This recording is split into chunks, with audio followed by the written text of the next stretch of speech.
Hello everyone. तो आज की वीडियो के अंदर हम अपना सोशल साइंस का नेक्स्ट लेसन प्लान डिस्कस करने वाले हैं। तो लेसन प्लान बनाने के लिए सबसे पहले मेरे को जो जनरल इन्फॉर्मेशन लिखनी होती है तो पहले हम वो डिस्कस करेंगे। तो इसमें सबसे पहले हमें यहाँ पर लिखना होता है दैनिक पाठ्य योजना नंबर। आपका ये कौन सा लेसन प्लान नंबर है, तो आपका जो भी लेसन प्लान नंबर होगा आप वो लिख देंगे।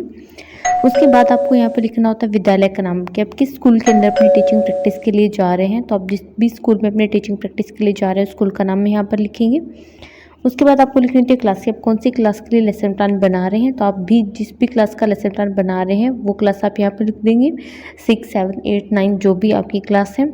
उसके बाद आपको लिखना होता है विषय, कि आप कौन से विषय के ऊपर लेसन प्लान बना रहे हैं। वैसे तो आप विषय चाहें तो यहाँ पर आप सामाजिक विज्ञान लिख सकते हैं, और जैसे कि ये जो हमारा आज का टॉपिक है ये भूगोल के अंदर आता है तो आप यहाँ पर भूगोल भी लिख सकते हैं।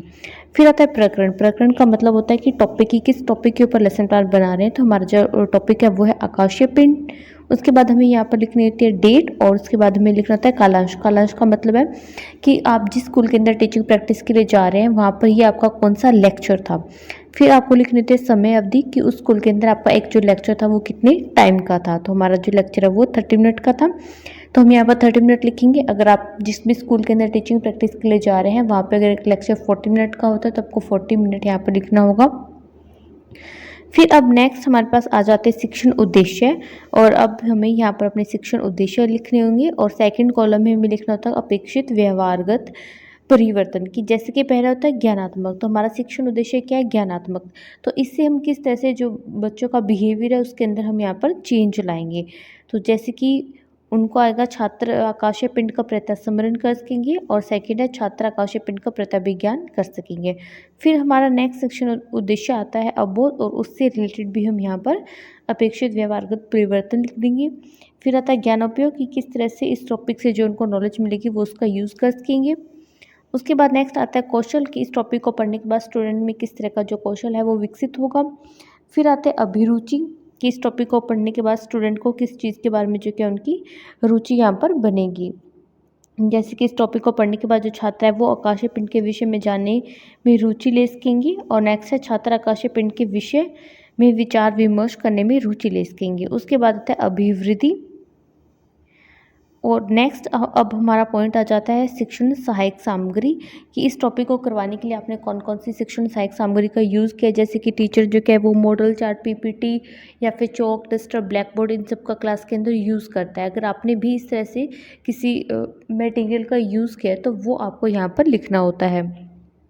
तो वीडियो में आगे बढ़ने से पहले अगर आपको वीडियो इन्फॉर्मेटिव लगता है तो वीडियो को लाइक कर दें, और चैनल के ऊपर न्यू है तो चैनल को सब्सक्राइब कर दें। नेक्स्ट आता है पूर्व ज्ञान। अब जो कि हम स्टूडेंट की यहाँ पर प्रीवियस नॉलेज को टेस्ट करेंगे,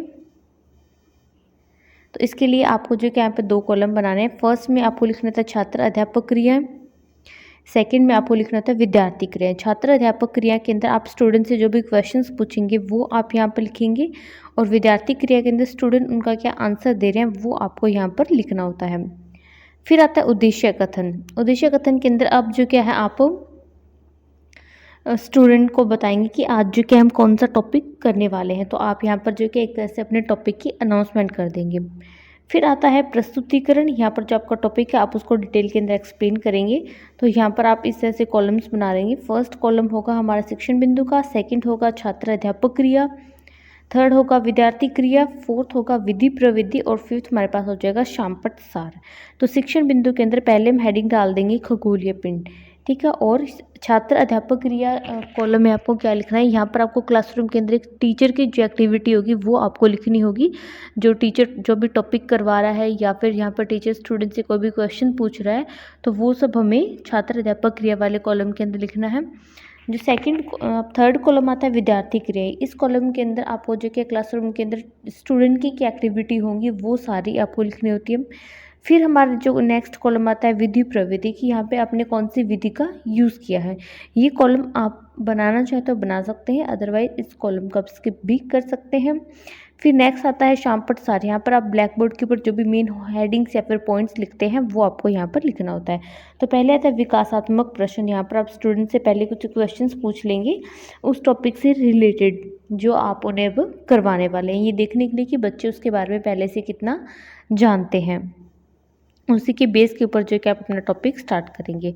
फिर आता है छात्र अध्यापक कथन। अब जो क्या है, जो टीचर है बच्चों को पहले यहाँ पर खगोलीय पिंड के बारे में बताना जो क्या है वो स्टार्ट करता है, और यहाँ पर स्टूडेंट्स की क्या एक्टिविटी होगी, जो स्टूडेंट है उसको ध्यान से सुनेंगे। और यहाँ पर हमने कौन सी विधि यूज़ की है, तो पहले हमने उनसे क्वेश्चन पूछे थे तो हमने यूज़ की थी यहाँ पे प्रश्नोत्तर विधि, और अब हम यहाँ पर यूज़ कर रहे हैं व्याख्यान विधि। और इसी तरह से आप ब्लैक बोर्ड के ऊपर भी कुछ इंपॉर्टेंट पॉइंट्स जो आप उन्हें करवा रहे हैं उससे रिलेटेड आप इस तरह से लिख सकते हैं। फिर आते हैं बोध प्रश्न। अब आप स्टूडेंट से फिर से कुछ क्वेश्चंस पूछेंगे, ये देखने के लिए कि आपने जो भी टॉपिक स्टूडेंट को अब तक करवाया है वो उनको समझ में आया या फिर नहीं आया। अगर स्टूडेंट का सही आंसर दे रहे हैं तो फिर आप जो कि अपना नेक्स्ट पॉइंट यहाँ पर करवाएंगे। फिर हमारा नेक्स्ट पॉइंट आता है भारतीय पंचांग। तो अब जो कि आप स्टूडेंट को भारतीय पंचांग के बारे में बताएंगे। तो पहले आप इसी तरह से उनसे कुछ क्वेश्चंस पूछेंगे भारतीय पंचांग के बारे में, ये जानने के लिए कि बच्चे इसके बारे में पहले से कितना जानते हैं, और उसी के बेस के ऊपर फिर आप जो क्या उनको भारतीय पंचांग के बारे में यहाँ पर अच्छे से एक्सप्लेन करते जाएंगे। और यहाँ पर जो कि आप ब्लैक बोर्ड के ऊपर भी कुछ इंपॉर्टेंट लाइन्स यहाँ पर लिख देंगे, और जो कि स्टूडेंट वो इसको ध्यान से सुनेंगे और जो भी इंपॉर्टेंट पॉइंट है उसको अपनी नोटबुक के अंदर नोट करेंगे। तो भारतीय पंचांग के बारे में आप उनको सारी चीज़ें जो है वो इस तरह से यहाँ पर जो लिखी गई हैं आप उनको एक्सप्लेन कर सकते हैं।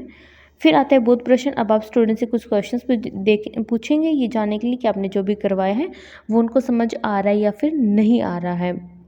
फिर नेक्स्ट आता है सौरमंडल एवं इसके ग्रह। अब आप उनको सौरमंडल व उसके ग्रह के बारे में बताएंगे। तो इसी तरह से आपको फिर से यहाँ पर कुछ विकासात्मक प्रश्न पूछने होंगे और देखना होगा कि स्टूडेंट उनका क्या आंसर दे रहे हैं। तो यहाँ पर हम कौन सी विधि यूज़ करें, प्रश्नोत्तर विधि। फिर आप बच्चों को सौरमंडल व उनके ग्रहों के बारे में बता देंगे, और ब्लैक बोर्ड के ऊपर भी उन ग्रहों के बारे में कुछ इंपॉर्टेंट पॉइंट्स लिख देंगे। फिर आते हैं बोध प्रश्न। अब जो कि आप स्टूडेंट से फिर से कुछ क्वेश्चंस पूछेंगे और देखेंगे कि स्टूडेंट का क्या आंसर कर रहे हैं। अब नेक्स्ट जो क्या है, अब आते हैं हमारे पास मूल्यांकन प्रश्न। अब जो कि आप स्टूडेंट से कुछ मूल्यांकन प्रश्न भी पूछेंगे, ये जानने के लिए कि आज आपने जो भी उन्हें क्लास में करवाया है वो उनको समझ में आया है या फिर नहीं। तो इस तरह से आप कुछ क्वेश्चन जो क्या है स्टूडेंट से अपना टॉपिक कंप्लीट करवाने के बाद उनसे पूछ सकते हैं। फिर लास्ट में जो कि आप स्टूडेंट को यहाँ पर होमवर्क दे देंगे। होमवर्क आप अपनी चॉइस के अकॉर्डिंग दे सकते हैं। तो इस तरह से जो क्या आप अपना लेसन प्लान बना सकते हैं, और ये लेसन प्लान आपके लिए हेल्पफुल रहा तो वीडियो को लाइक कर दें, और चैनल के ऊपर न्यू है तो चैनल को सब्सक्राइब कर दें, जिससे आपको जो क्या आने वाली वीडियोस का नोटिफिकेशन मिल जाए। साथ में अगर आपको कोई और भी लेसन प्लान देखने हैं तो वो सारे आपको इस चैनल के ऊपर मिल जाएंगे, तो आप चैनल के ऊपर जाकर वो सारे लेसन प्लान देख सकते हैं। और ये वीडियो आपको कैसा लगा कमेंट करके भी बता सकते हैं। आपको लिए हेल्पफुल रहा है तो आप इसको अपने फ्रेंड्स के साथ भी शेयर कर सकते हैं।